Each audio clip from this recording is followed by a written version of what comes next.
As you would observe in this video, we have begun work on the foundation for the building.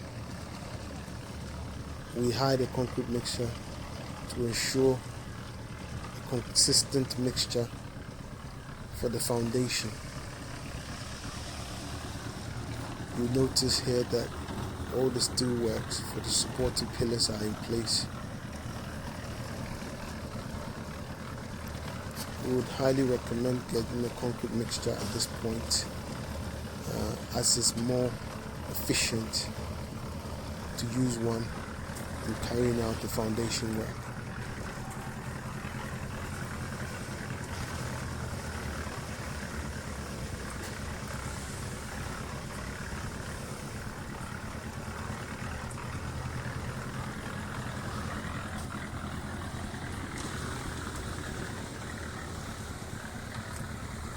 Here you see one of the workers about to pour the concrete into the trench for the foundation.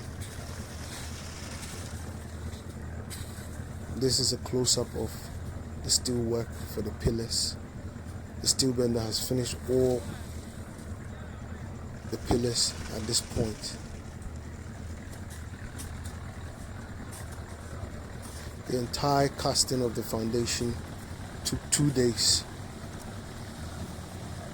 to finish up, and we'll be providing you with video updates as we go.